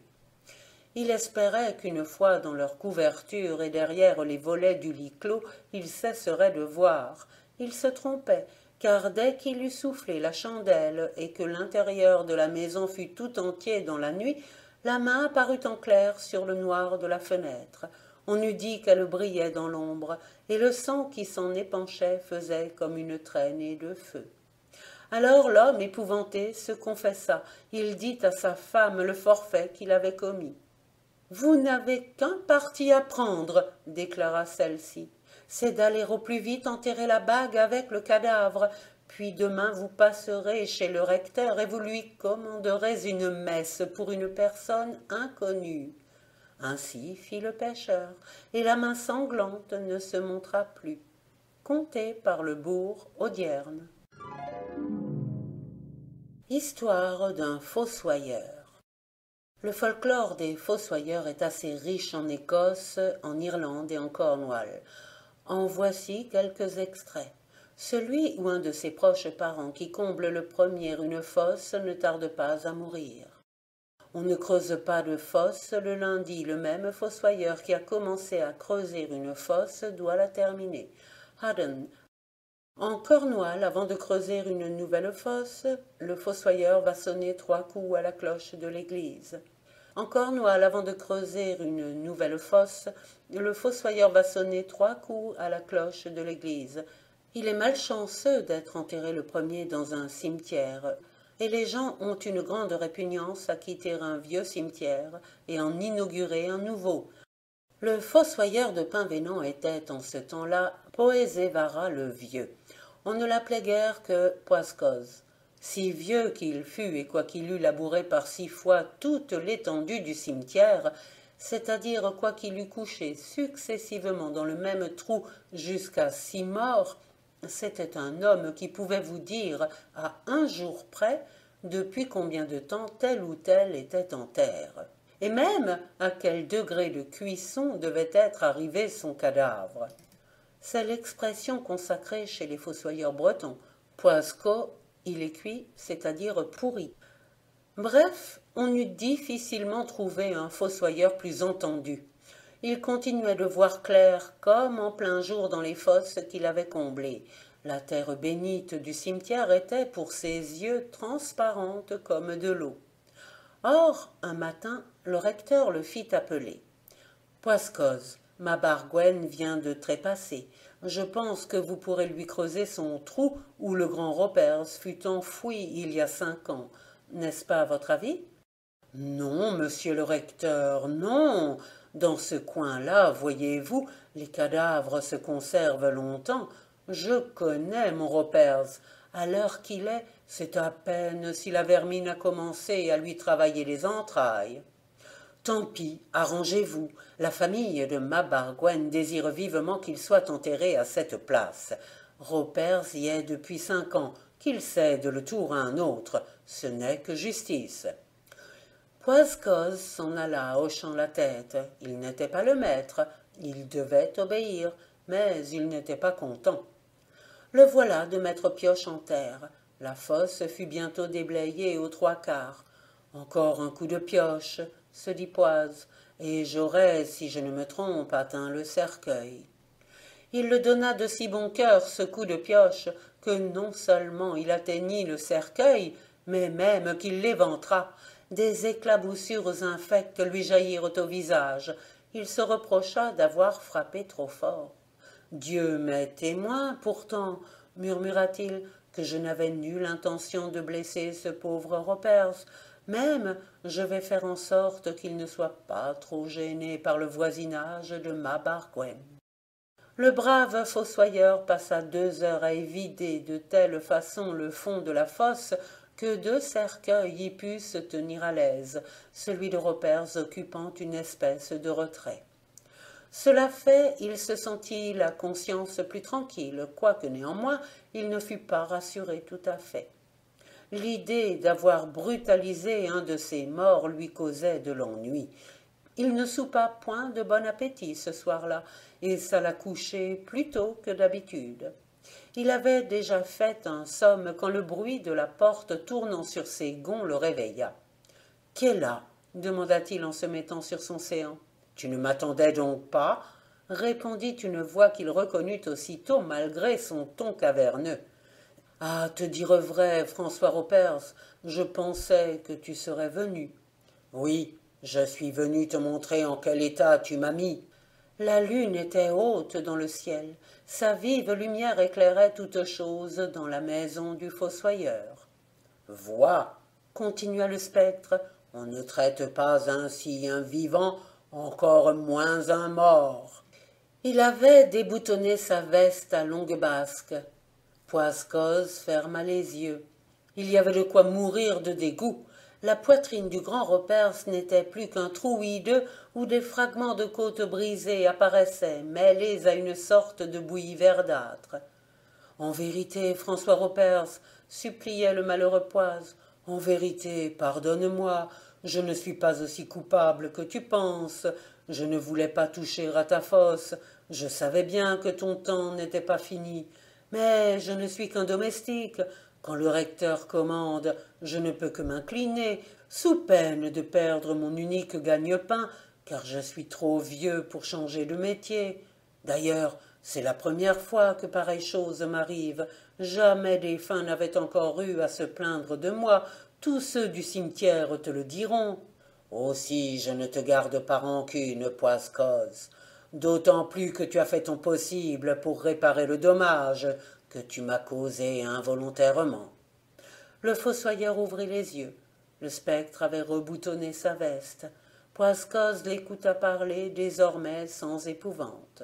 « Je vois bien, s'écria-t-il, que même dans l'autre monde tu es resté le meilleur des hommes. »« Hélas, fit Ropers, le meilleur d'ici ne vaut pas grand-chose là-bas. »« Tu n'es donc pas entièrement heureux ? » ?»« Non, il me manque une messe.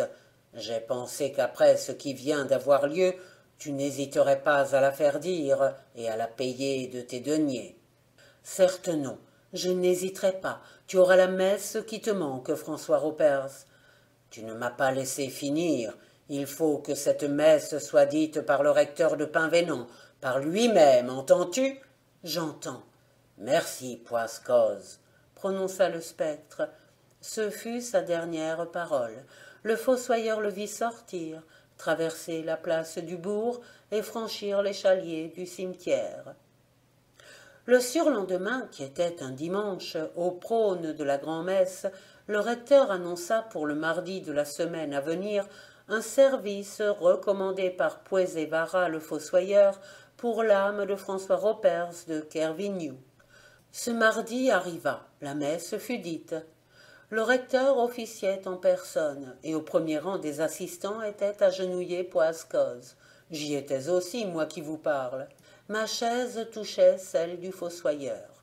Au moment où, l'office terminé, le recteur s'acheminait vers la sacristie, Poise me poussa le coude. « Regarde donc, dit-il d'une voix qui tremblait. « Quoi, ne vois-tu pas quelqu'un qui entre à la sacristie, derrière le recteur ?» Si fait. « Tu ne le reconnais pas ?» Et, comme je ne trouvais pas assez vite qui ce pouvait être, Poiscoz me souffla dans l'oreille. « Mais c'est François Ropers, malheureux, c'est François Ropers !» C'était vrai, je le reconnus tout de suite quand Poise me l'eut nommé. Le port, la démarche, le vêtement, c'était de tout point François Ropers. J'en demeurais tout abasourdi.